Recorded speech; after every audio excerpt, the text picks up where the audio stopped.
مساء الخير. عاملين ايه؟ يا رب تكونوا بخير.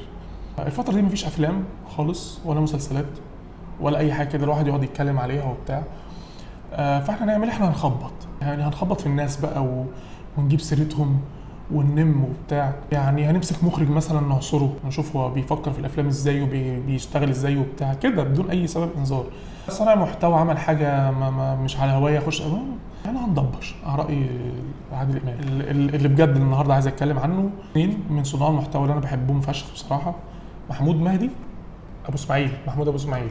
محمود مهدي فيلم جامد وستريم جامد وماتش جامد واي حاجه جامد يعني. محمود ابو اسماعيل من غير مونتاج، محمود اسماعيل تي في. وكان عنده حاجه كده كمان بس مش فاكر كانت ايه. مهدي كان بدأ سلسله وهي سلسله دور ال 16 فشخ. يلا نحط ثلاثه، انا مثلا مهدي وابو اسماعيل هو الضيف الثابت وضيف كمان. اول حلقه تقريبا جابوا ماهر موصلي، جابوا احمد كمال. اخر حلقه كانت مع هادي اللي هو بتاع المراجعه النهائيه.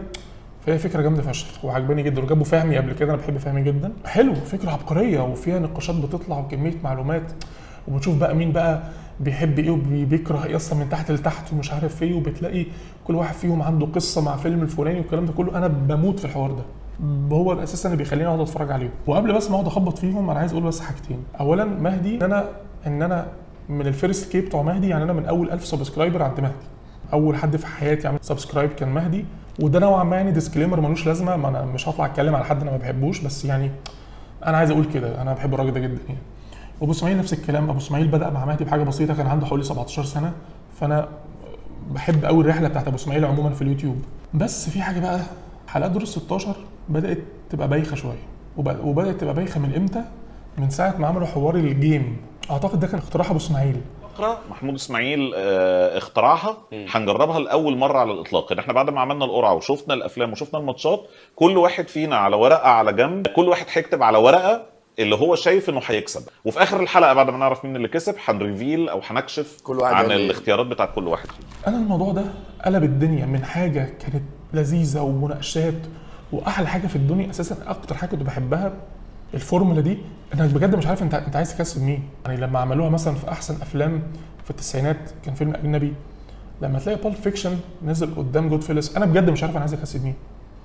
لما تلاقي شانشك ريدمشن نزل قدام، مش فاكر نزل قدام مين، سيفينج برايفت راين، انا مش عارف انا عايز اكسب مين. فده الحلو ان في مناقشات، الواحد بقى بيقول نقطه معينه في الفيلم ممكن تغير وجهه نظر. احلى حاجه في البرنامج ده كله لما مثلا حد يقول مثلا بالب فيكشن وبالمناقشات يقول لا خلاص انا جود فيلس، الله فشيخ هو ده ومين بيعرف يقنع ومهارات اقناع وبتاع. فجاه بقيت انا عايز اكسب، انا عايز اشبح اللي انا كاتب الورقه بتاعته. يعني تقريبا الديسلايك الوحيد اللي عملته لمهدي في حياتي كانت حلقه دور 16 بتاعت احسن كوميدي، اللي هو احسن كوميديان في مصري من اول سنه 2000. جاب فيها بدر وجاب فيها عبد الرحمن محمد، وانا الاثنين دول ستاند اب كوميديانز انا بحبهم جدا، بحبهم فشخ. يعني الضيوف انا بحبها وكل الضيوف اللي مهدي جابهم انا بحبهم فشخ. بس الحلقه دي بغض النظر ان كان فيها مشاكل قوي في الاختيار، وان الكرايتيريا اللي احتكموا لها عشان يطلعوا مين احسن كوميديان كان عندي فيها مشاكل. قصتي في الموضوع ان بعد ما اللعبه خلصت عبد الرحمن اعترف انه في المواجهه بتاعت احمد امين واحمد ادم كسب احمد ادم عشان الطريق يخلق احمد مكي اللي هو كاتبه. هي كده بقت مايند جيمز وما بقتش نقاش. حلاوه النقاش، حلاوه ان انت مش عارف عايز تكسب مين راحت. جوهر البرنامج بالنسبه لنا كشخص بقى بيحب يتفرج على الكلام ده وبيحب يسمع النقاشات دي جدا. يعني في حلقات في دور 16 دي مش عايز احلف، بس حلقه احلى فيلم في التسعينات مصري بتاع احمد شوقي. احمد شوقي ده على فكره راجل عبقري يعني. احمد شوقي ومهدي وابو اسماعيل انا شفتها ما لا يقل عن 10 مرات كامله. انا الحلقه قربت احفظها، يعني قربت احفظ كل التعليقات اللي قالوها على الافلام. سحر المناقشه ده راح. ما خلاص، ما انا عندي ورقه انا كاتبها، انا عايز اشبح، عايز في الاخر اخد الريوردنج فيلينج بتاعت وانا بعمل الريفيل عن الورقه بتاعتي احمد مكي اهو. او مثلا الحلقه اللي استفزتني بقى، ده انا خليتني اصلا اعمل فيديو عن الموضوع ده، اخر حلقه بتاعت احسن فيلم من بطوله جماعيه او اللي هي انسوبل او الانسامبل ايا كان هتقولها بأني لغه، يعني اللي هي البطوله الجماعيه واللي كسبها عماره يعقوبيان. انا عندي مشاكل كتير مع عماره يعقوبيان وشايفه اوفر ريتد، اسمع علينا يعني مش موضوعنا. تقريبا كل اللي مهدي قاله في الحلقه انا معاه 100%. تقريبا كل اللي قاله على الفيلم ومشاكله مع الفيلم انا موافقه. بالعكس انا ممكن اكون كمان قاسي على عمارة يعقوبيان اكتر كمان، لان انا شايفه فيلم اوفر ريتد وتزق باللي هو هوبا هلا هوبا يلا سقف يلا هوبا فيلم جميل فيلم جميل ابطال ابطال ابطال عادل امام وعدى. انا ده بالنسبه لي هو ده عمارة يعقوبيان. ومع الدفاع الشديد المميت بتاع مهدي على اشتباك وعلى سهر الليالي برضه هما الاثنين اختاروا عمارة يعقوبيان، مع انه والله كنت حاسس ان هما الاثنين هو غالبا مهدي عنده حق، غالبا الفيلم ده فعلا اوفر ريتد وفيه المشاكل اللي هو بيقولها دي على الاقل بنسبه معينه. وغالبا كده سهر الليالي هو احسن فيلم، وطبعا انا شايف سهر الليالي هو احسن فيلم بطوله جماعيه مثلا 2000 لحد دلوقتي. فبتحس ان ابو اسماعيل هيقولها، بس لا انا كاتب عمارة يعقوبيان فانا خلاص هقول عمارة يعقوبيان. انا ما عنديش مشكله هنا مع الراي، انا عندي مشكله ان اللعبه اختلفت. تعال ده كده ما بقاش دور 16 مناقشات، ده بقى دور 16 مين اكتر واحد هيعرف يبيع اللي هو اللي كاتبه.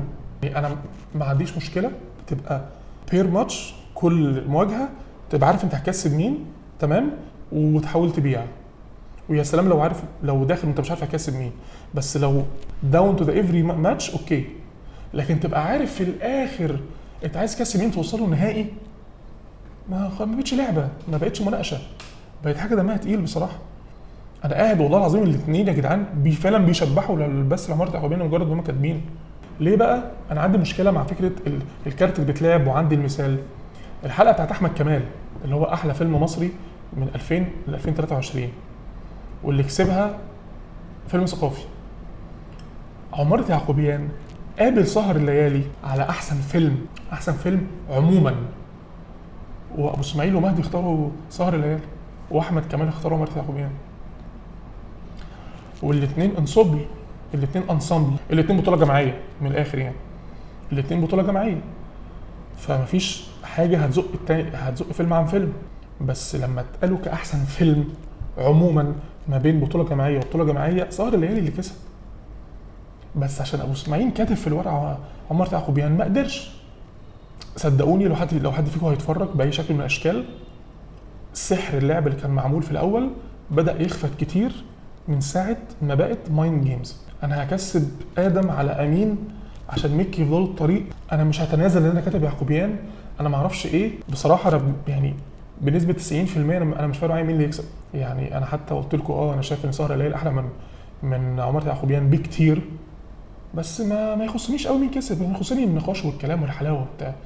لكن انت بتناقش وبتتكلم وبتقول يعني هادي واسماعيل في نقاشهم مع مهدي على في الفاينل كان اشتباك، وعمارة يعقوبيان الارجيومنتس اللي كانوا بيقولوها ضعيفه بشكل اللي هو بقيت انا قاعد بتفرج يا جدعان ما خلاص احنا كده مش جايبين اتنين بيتناقشوا، احنا جايبين اتنين بيحاولوا يعني ما يطلعوش شكلهم بيعندوا ان هو يعقوبيان يعني يعقوبيان ماليش دعوه. مهدي بيقول الفيلم تحس ان كل واحد بقى نمطي، كل واحد ما يعرفش ايه وبتاع، تلاقي ابو اسماعيل بيقول له ما هو ده مطلوب في الفيلم. يعني ايه مطلوب في الفيلم؟